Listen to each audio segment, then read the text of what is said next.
Imagine being a woman cycling back home after a really nice evening out. Going home, excited for the next day, never arriving home, killed on your way home. Imagine being a child going off to school, meeting all your classmates, and then all of a sudden, there is a shooting in the school, like there was last week in the United States.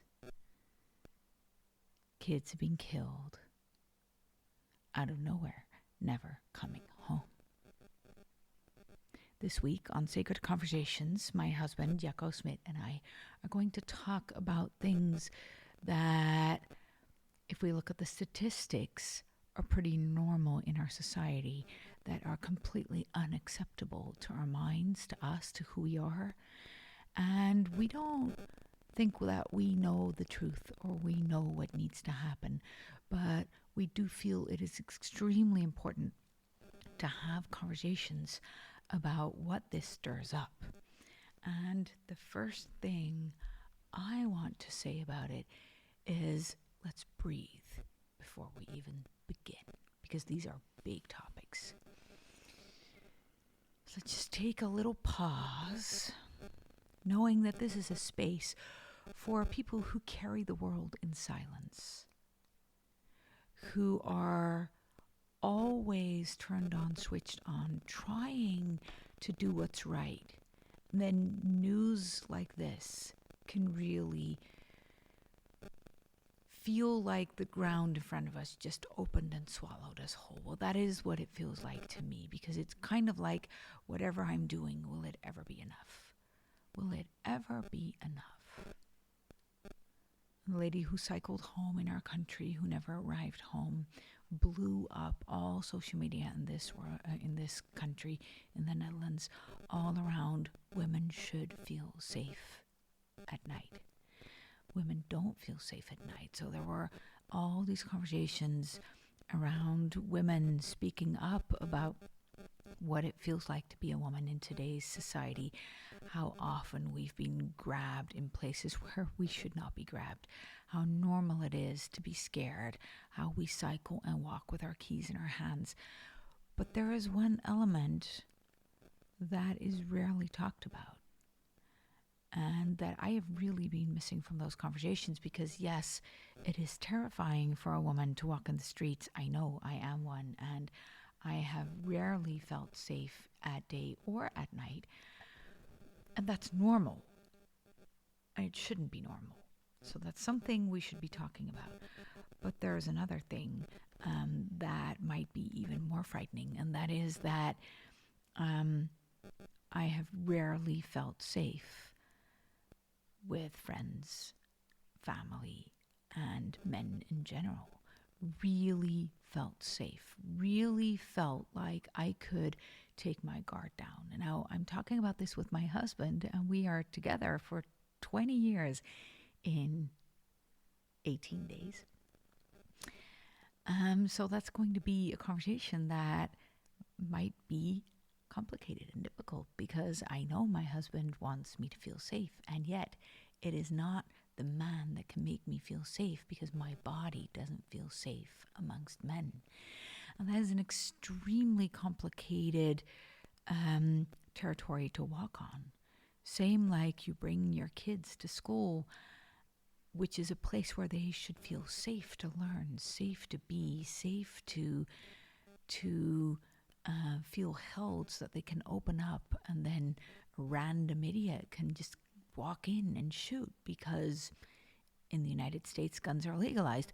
Now, the interesting thing is, this kind of violence, even though it has nothing to do with each other, because one is kids and the other is women, it's random violence. But as scary as that is, I also want to talk about the violence that we rarely talk about, and that is the everyday violence of our internal system that just doesn't feel safe in today's world.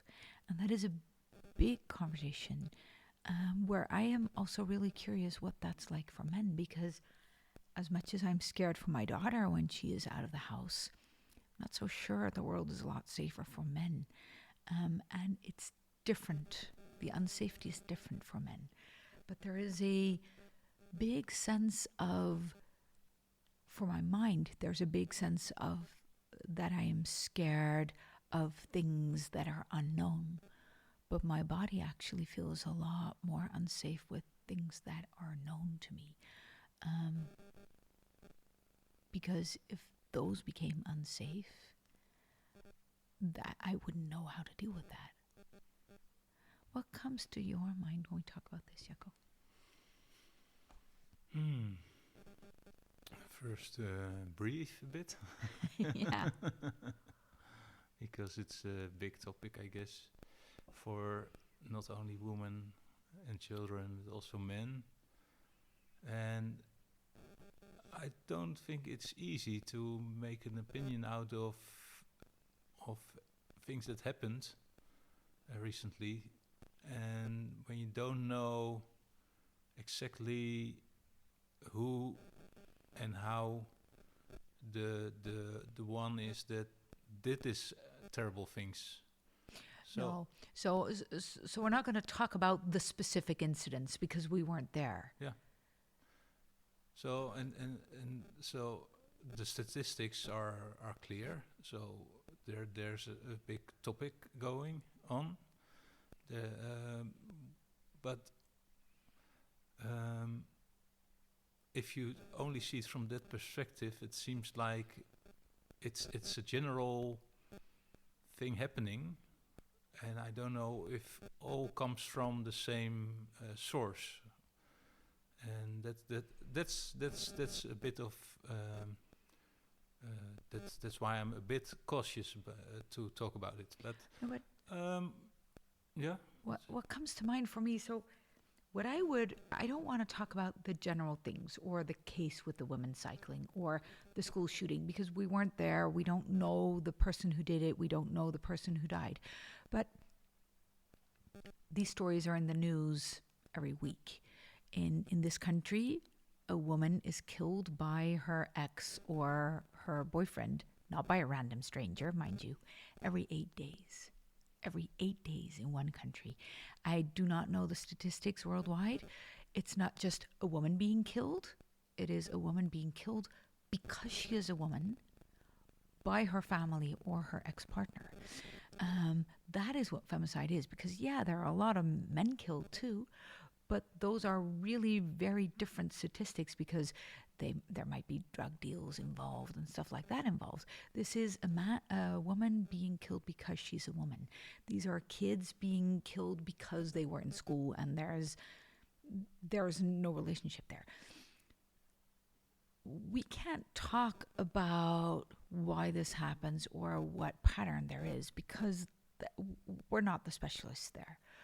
But what comes to mind just now for me is that you shared a story once about when you lived in Vlaardingen. Vlaardingen is a small city next to Rotterdam. Mm-hmm. And cycling from Rotterdam at night to Vlaardingen is something I, for the life of me, would not even like to do in daytime, let alone at night. Being a woman, I don't cycle there. I take a taxi, which says enough about it's a weird vibe that you have to cycle through. And you once shared to me that when you cycled home at night from the pub, you were chased by guys who were throwing chains at you. Mm. What was that like? I mean, we're talking about violence to women and to kids, right? But what did you feel like when you're at night? How does it feel for a man? Because I don't know. I think men have nothing to be afraid of, but that's probably not true either. No, that's not true. No, and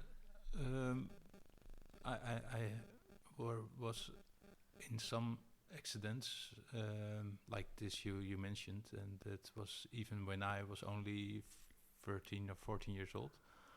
But it was also on different occasions that I met with some violence, and I was hit by a group of guys. So but so they frightened me, and I was really scared for the moment. But can't remember, and I'm not sure if things were like this, that I avoided to go out. I was more careful than before, at least. So I, if I was alone and I saw from a distance a group of guys and I don't trusted them that much, I would rather go another direction. So these were always random strangers, and you were in the wrong place, the wrong time, maybe. Yeah.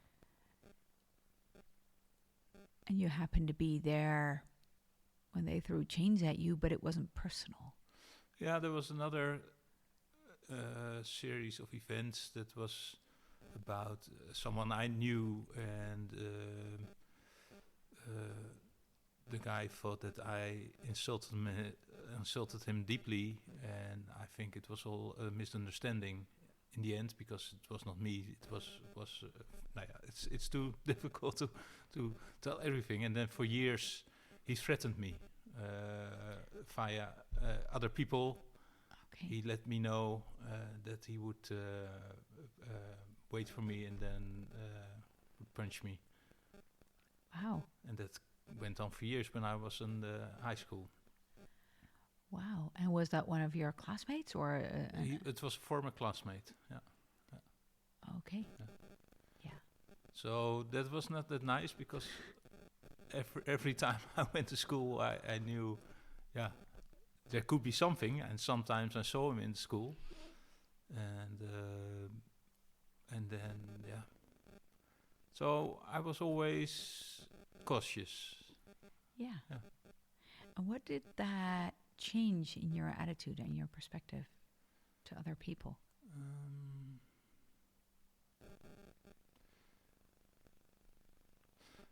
So I had some very good friends at the time where I felt connected and safe with, and I wasn't that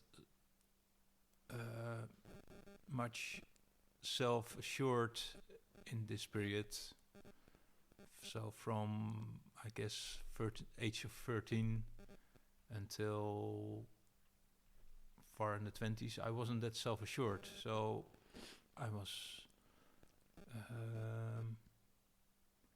and in some occasions I was. So it's not a general thing, because as soon as I was in a social environment where I felt safe, I could be very open and daring and doing stuff or saying stuff, whatever I liked. So it's not a mood that's all the time there. That sticks. Yeah. Okay, and this is interesting. When I hear you say that, I think that's the difference between men and women. You happen to be in certain circumstances that were terrifying, Yeah. but you didn't identify with it. No. It didn't become part of you or part of this is how the world treats me. It's not a normal thing. It's just an incident, as terrifying as that is. Yeah. It didn't define your world. Whereas for me, when I talk about feeling unsafe with, I've had on LinkedIn specifically, but also on other social media, so many posts of women talking about what happened when they were 13 with a teacher, or in a train, or a random guy grabbing them by the tits, or really awful stuff happening by random strangers that has become their normal.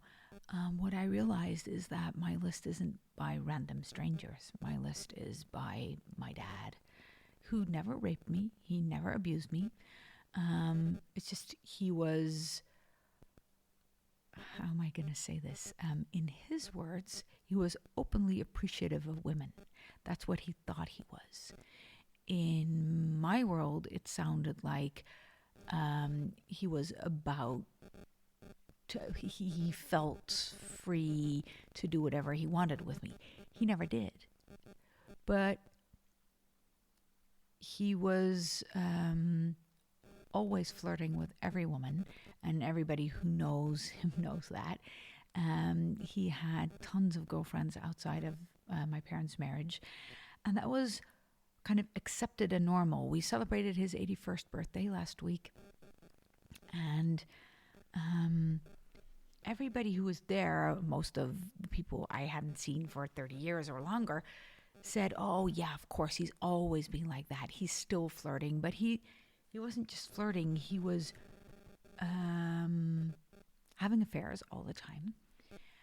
And to me, as a young girl, it felt like women were just play toys. And I was a woman, and he talked to me in the same way as he talked to other grown women, which I know now he never meant anything hurtful with. But as a young girl, from age 3, I always felt like something could happen any second. And that was my dad. That's one thing I was always terrified of. Something unknown, too big for me. I didn't have a clue what it was about. And my mom never said anything other than, oh yeah, that's your dad. That's how men are. So I was trained to think that men think that they can do everything with you and you should obey. And if you don't obey, you're some weird, deep frozen, emotionless, cold bitch or something like that. So this is one thing. But then there were girls in my high school who were always flirting with the teachers, and they got higher points for it. And I never did that. I was extremely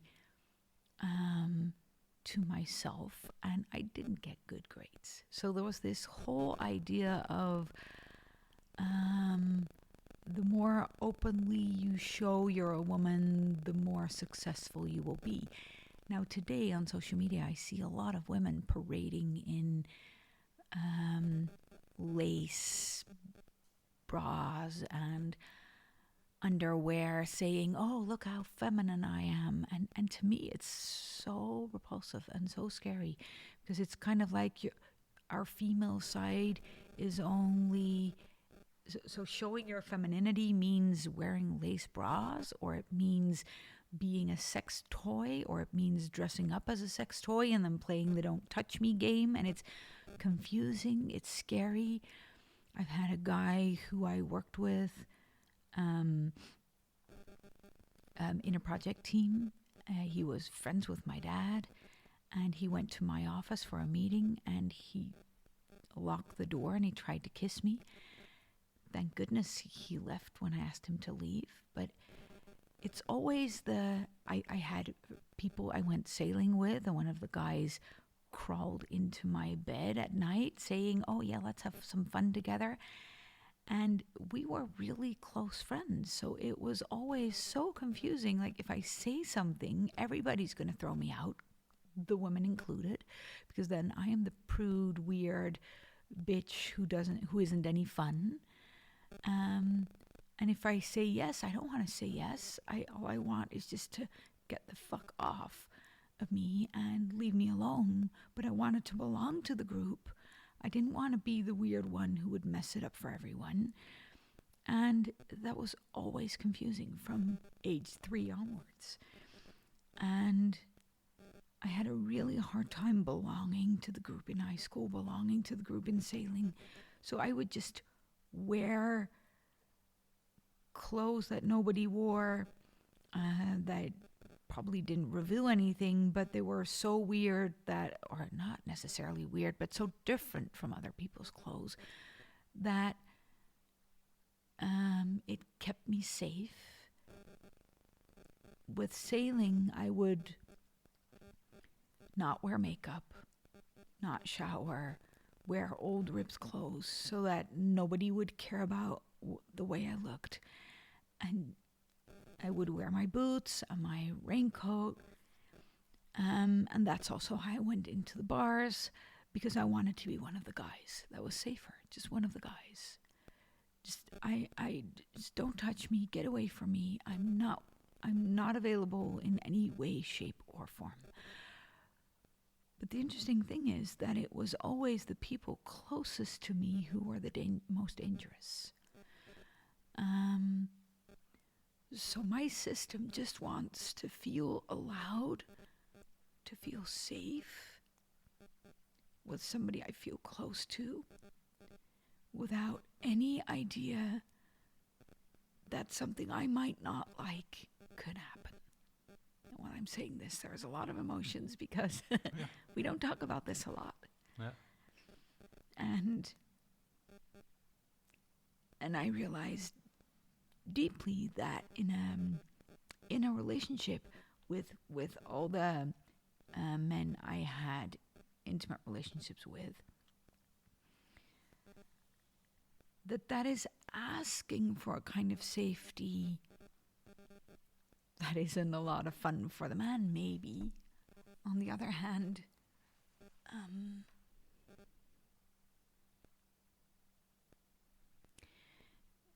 it all of this really created a situation in me that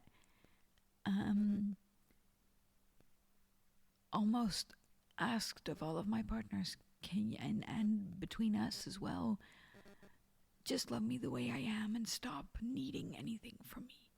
Just stop needing anything from me.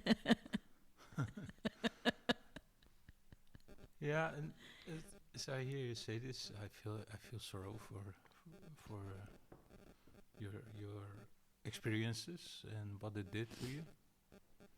And I know you, so I know that this is how you are. And I can imagine that it goes for a lot of women. That's also true.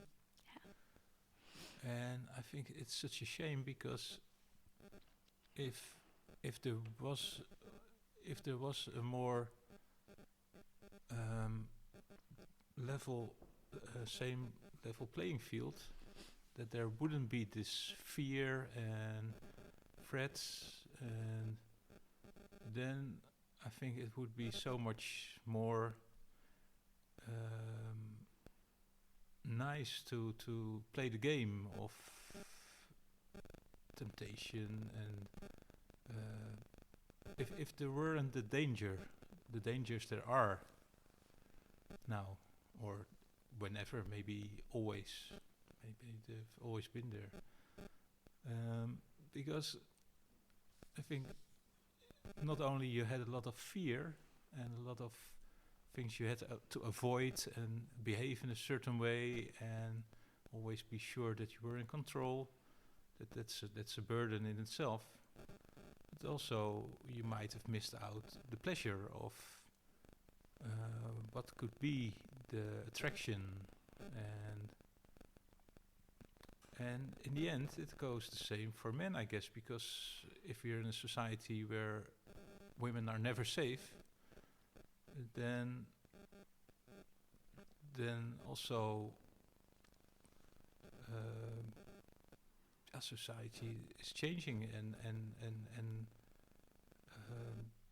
there's not much room for also having fun with just explore who you are, who you like, how you wanna be seen, for the people you like.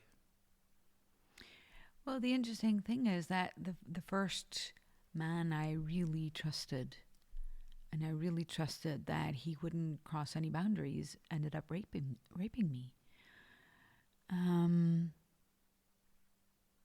So fully trusting that I am safe, I am not going to ever be in that position, because the other person will not keep me safe. I have too many experiences that ultimately, and I'm pretty certain,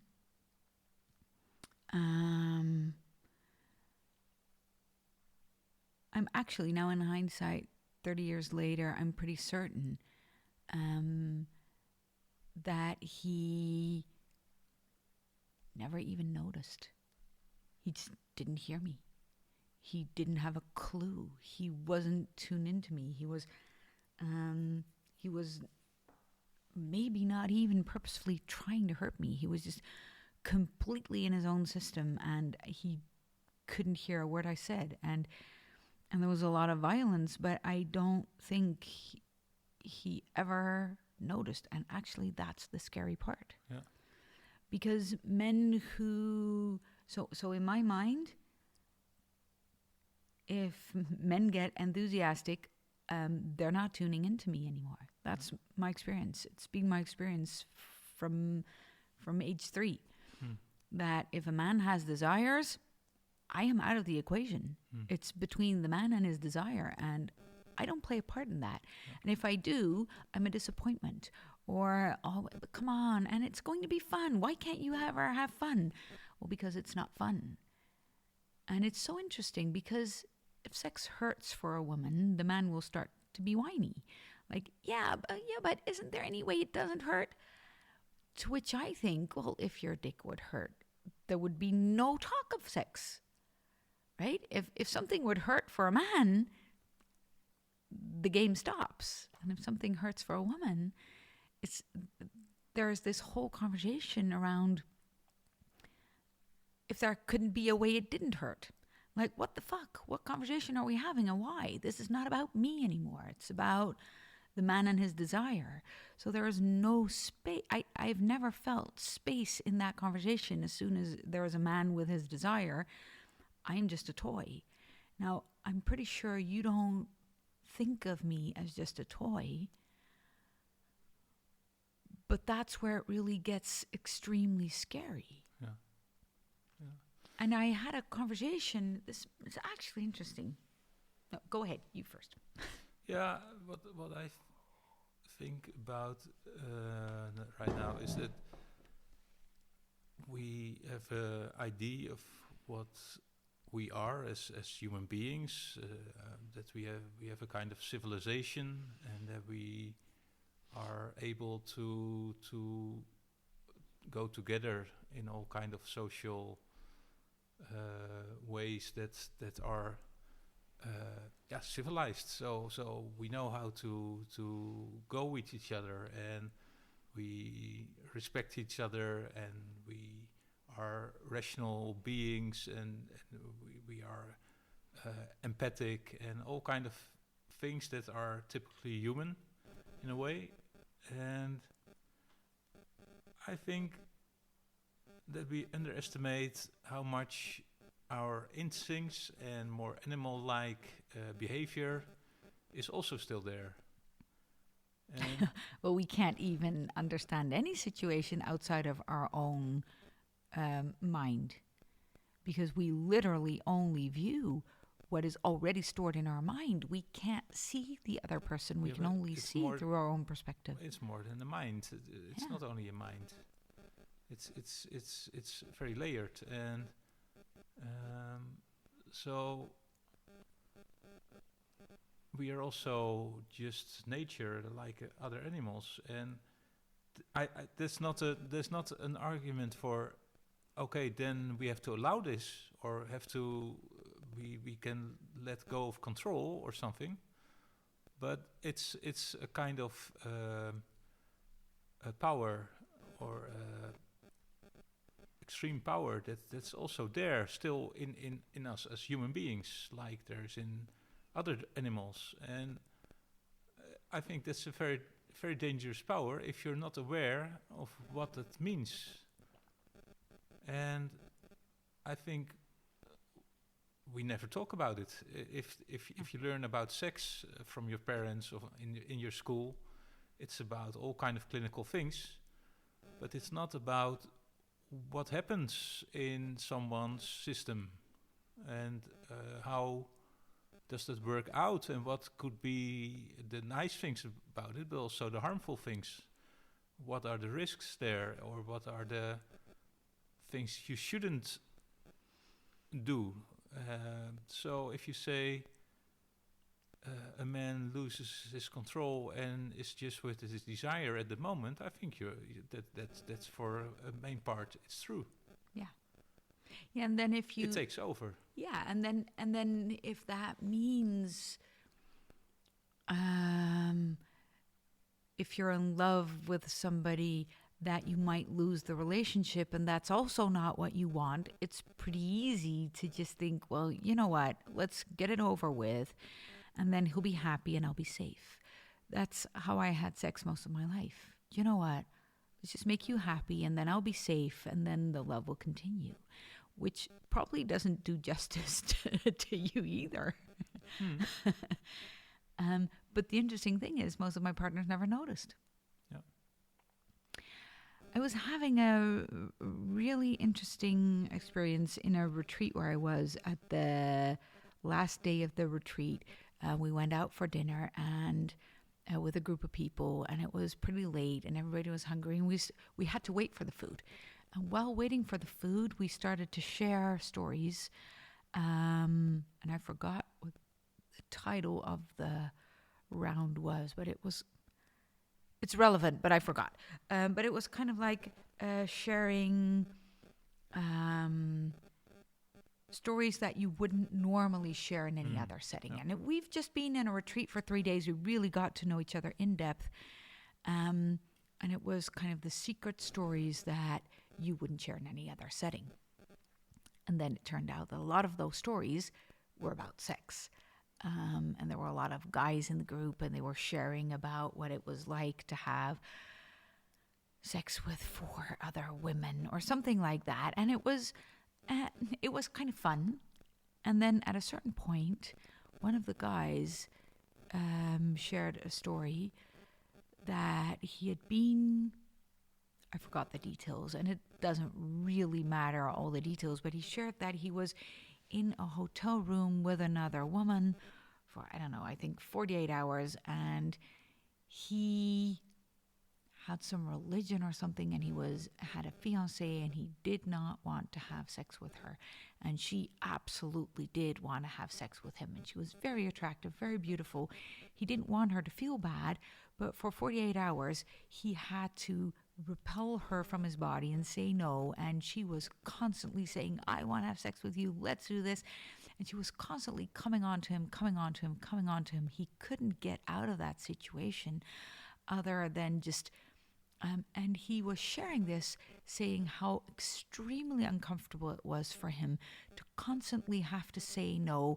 She wouldn't stop coming on to him, and how awkward that had been.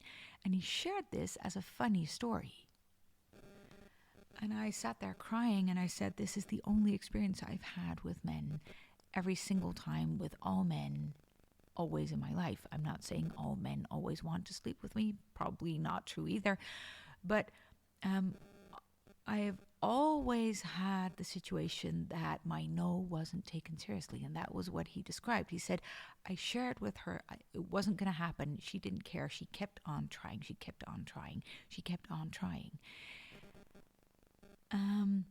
This is my experience with men all my life. If they want to have sex, they'll just try until they get their way, and they won't care about my no. It doesn't matter how I share it. And I'm pretty certain that most men I've been with are not even aware of it. Pretty sure you're not even aware of it, because it's not what you're trying to do. It's not what you want to do. It's not how you perceive me, and it's not what you're consciously aware of. It's just that in your mind, there's always but it's fun. I want to have fun with you. What's the problem? I'm not trying to rape you. I want to have fun. And it's almost like in that whole idea, and this is how we started, of course, right? And maybe it would be extremely beautiful if there would be a world where sex could be perceived as fun for both. But I think this is where the big difference is, that for men, it's something playful, it's something fun, it's something beautiful, and if not, then it just doesn't happen, and they can pull out, and they're always stronger anyway. So yeah, emotionally you might get hurt, but physically there's not a whole lot of danger there. Whereas for women, it hasn't always been fun. And that's different context. So it's not saying no to fun, it's can we reframe what fun even could be?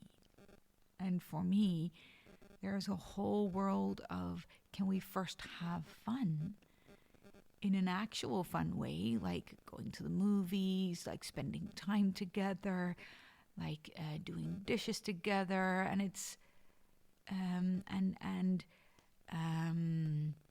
actually connecting before anything in me wants to open. So years ago, when you would come home and say, "Yeah, but I'm here. We have an hour. What's the problem?" Well, for me, that is the problem, because it feels like you're not interested in me. But there's a huge part of history there for both of us. And I think if we look at not necessarily just, so how does this relate to femicide or school shootings? Well, basically it doesn't, but it has a big relationship with what we need to even begin to feel safe. Yeah. Yeah. So for me, there are two main fields where we should begin, I think, and that's one is like I already said. I think there's a very primitive urge in men, which is if we shouldn't allow it to be there in practice, but we should be aware that it's there. Everybody should know, even the men themselves. Especially the Yeah. That they are driven by powers that they need to learn how to control this force. Yes. Because if they don't, it happens in situations. And it always happens in the wrong situations. Yeah, okay, but it happens. Yeah, so and then it can be dangerous at once because it's there. Like you said, people you thought you trusted can change if they're not aware of this force in themselves, in their system. And the other thing is, if you look at all the information we get out there from movies, from television, from social media, so then it's also a very binary, almost binary appearance of the two sexes. Yes. Mostly, and only in certain areas. If you go to literature or somewhere else where the most people don't go, then you see the diversity between all people. Yeah. And so the more the media show women as very female women and men as very manly men, masculine men, then there's this idea coming up that you should be one of those sexes and go in this very how would you say, stereotype kind of way. You go together, and that goes so there's not that much possibility to be different from those stereotypes. Yeah. And if we are more in a big gradient, how do you say this, Scale. spectrum, Yeah. then it might be the case that people see people as people more than a gender. Yeah, and also, if everything is all right and everything is smooth sailing, then it's easy to say, as a man, for instance, "Oh, but I just want you to feel safe," because you're getting what you want by wanting her to feel safe. That's kind of easy in the beginning. All I want is for you to feel safe. Yeah, because if I feel safe, you might get what you want. But how do men deal with unsafety? Coming in a place of might feel incredibly unsafe for a man to create safety for a woman and then not get what he wants. So then it's not transactional. It's just like, I want you to feel safe, and I will be okay.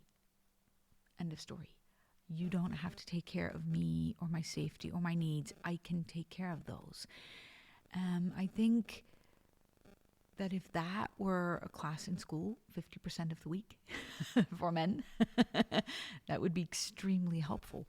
Also, when it comes to school shootings, one of the things that's been in the news a lot here around the lady being killed on her bicycle was, do other men call out to their male friends?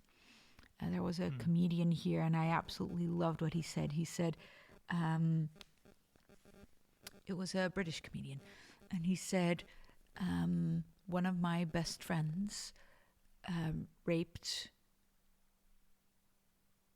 one of his friends as well, or one of his girlfriends, or they were in a couple, doesn't matter. One of his best friends raped his girlfriend or this woman, and he said, I knew. I never said anything. He was making jokes that I didn't approve of. I didn't call him out. He was having conversations I didn't approve of. I never called him out. And I think that that is something amongst men where men can be in their own world, leaving each other in their space, kind of be like, oh, I'm not going to intrude here. That's another man. That's not my territory. And they don't call each other out. And that makes it extremely unsafe for women as well, because if men are not controlling each other, then there's no foundation to go to.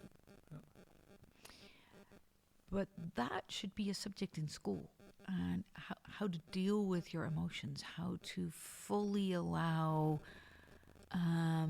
neediness, overwhelm, feeling that you have a right to sex, which I get. I mean, if your body has an urge that can overtake you, I get that. How do you deal with that? Yeah. Where is it safe to be angry? Where is it safe to say no? And how do you deal with the anger that could spark in a man?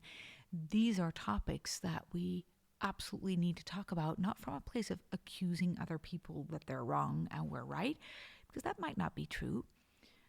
But how can we create a world where we can talk about this from a non-accusational, non-judgmental place of I have a hard time feeling safe in my system, so I shut it down a little bit before it could get dangerous. I don't always know how to deal with that, and I'm not going to say or pretend that I do. And as a man, how can you make it safer to carry your own emotions amongst other men so that it won't necessarily be dangerous when there's women or desire at play?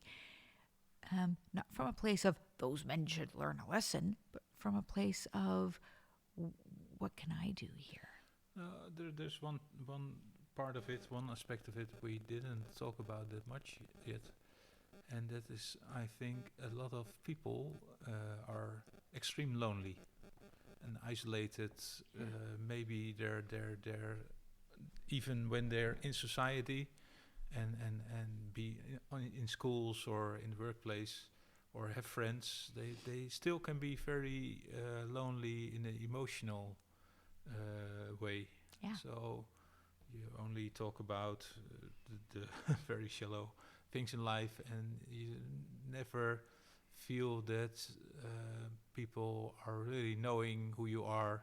Yeah. And that can be extremely lonely. And I think this loneliness could accelerate the danger of being overwhelmed or by your desires or your primitive force, and it's a sense of not belonging. Yeah, it's a sense of being cut off from source. Yeah, it's a sense of, because we can feel cut off from source in a certain specific environment, but if that is the norm with which we walk through life, of I am cut off from source, and I think you're right, because in this society that we've built, it's pretty much you need to deal with your own shit, and otherwise I'll judge you or send you to court.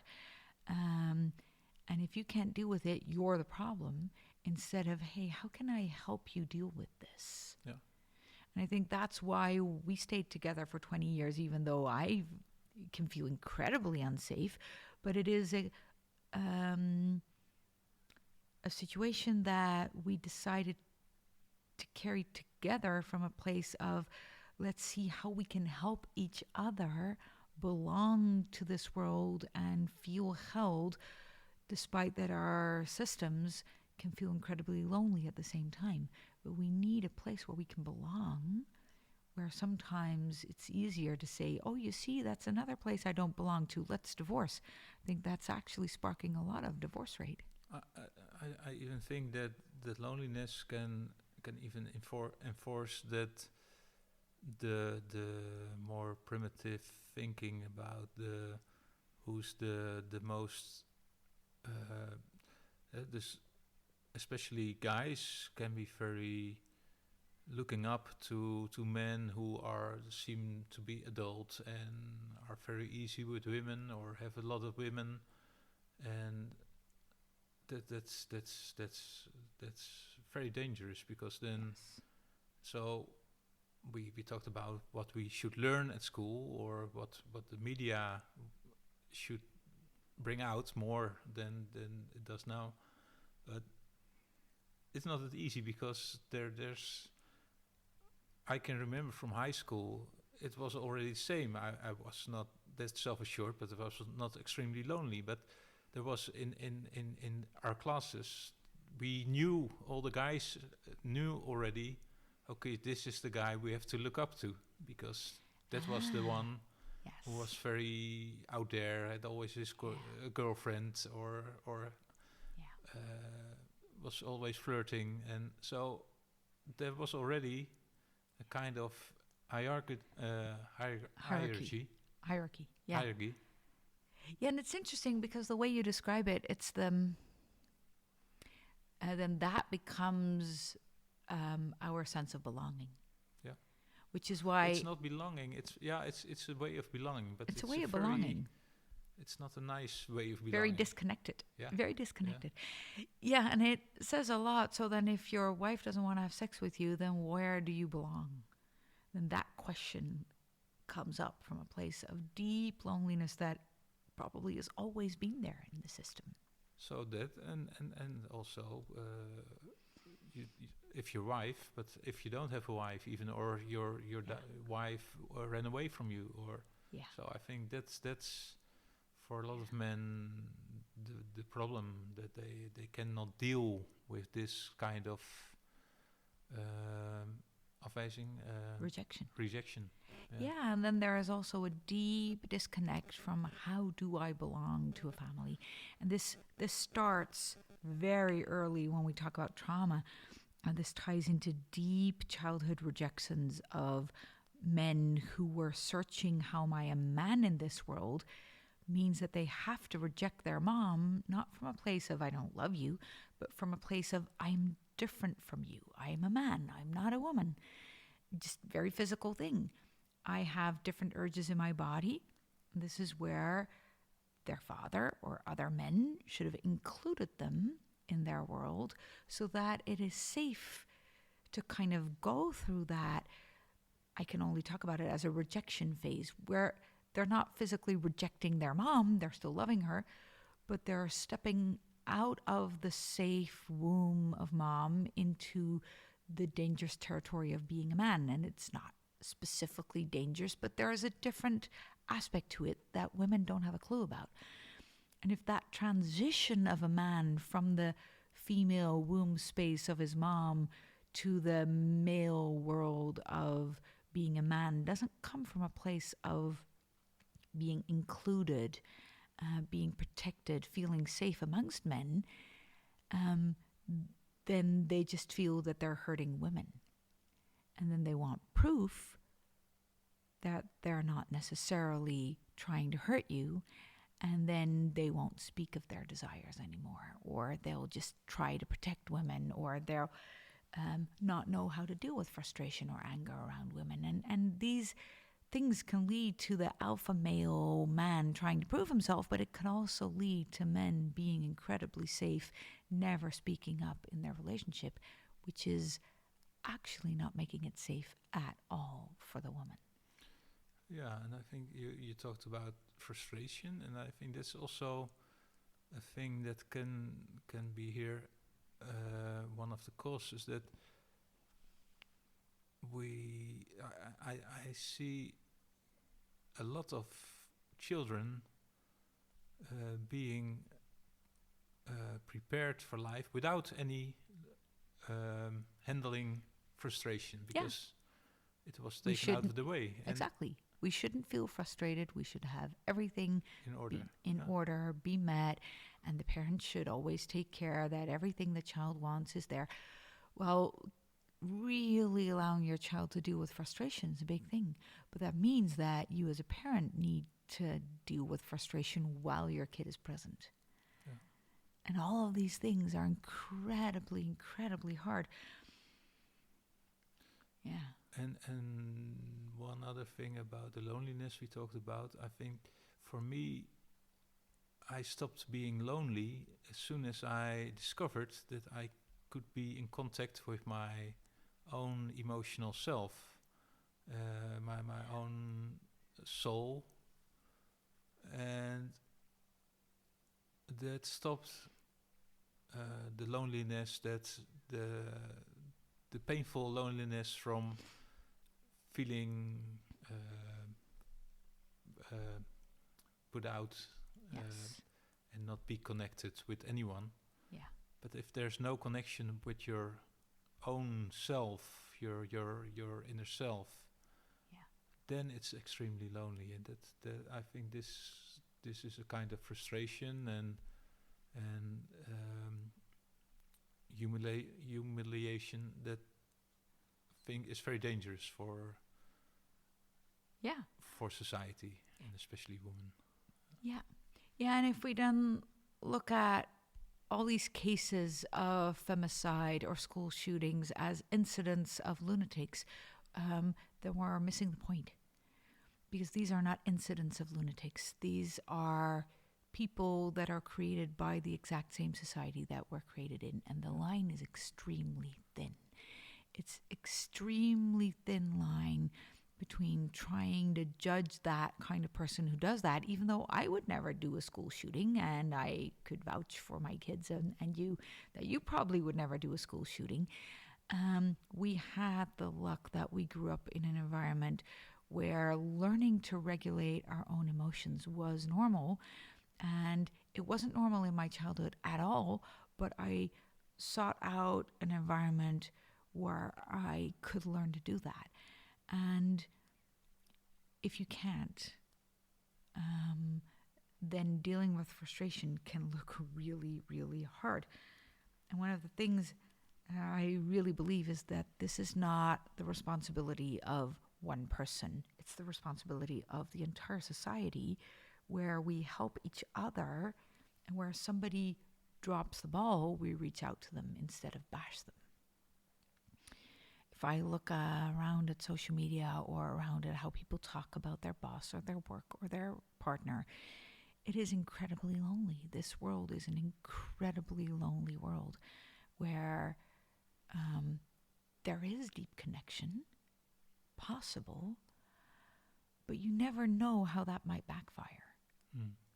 And I think if there's one thing we need, it is men who are safe enough to talk to other men, who are safe enough to engage with their friends on emotional levels. It is where we can reach out to each other and ask how you're really doing, what's really going on, and where we create pauses, sacred pauses, to just be and figure out how we're doing. But society is demanding so much from us that is almost impossible. Yeah, and I think if you cannot learn certain emotions to handle and be with certain emotions because of there was no room, it can be very helpful if you can learn them when you're grown up. Yeah. It's still never too possible. late. It's never too late to work on being with your shame and being with your frustration. Yeah. And really allowing yourself to embody belonging and embody connection in a lonely world. I think that's one of the biggest skills of people who want to really share something in today's world. It's not just helping the other person or serving the other person, it is embodying belonging and connection in a world where that is incredibly rare. So there's a question for reflection at the end of this podcast, and that is, if you've listened to this, I want you to just journal or walk into this day with a question. Where are you trying to get out of your loneliness or deal with these emotions from a place of getting everything externally right? So in your relationship where you're trying to let rules create what you feel like, or where are you trying to build containers so that we agreed that this is what was going to happen, so now I can allow myself to feel. I need my husband to do this for me because then I will feel safe. Where are you attached to the rules or attached to the agreements over allowing yourself to truly feel what's going on in you? And where are you really doing the act of holding yourself and connecting regardless of the other person? Now, that's incredibly hard, I know. We have a program that's one-on-one, 24 hours sacred reset, where you come here to our home, sleep in our guest room, and really for 24 hours allow your body to work through what this means in you and really reset that loneliness to connection. If you want to know more about that, just send us a DM. It is not a 24-hour work on yourself thing. It is a sacred space where your body will learn what connection could feel like, how to rewire yourself, really reset from a place of deep safety. This was our conversation for today. I can't wait to hear from you. If you have any thoughts, any things you want to share with us, any questions, reach out to us.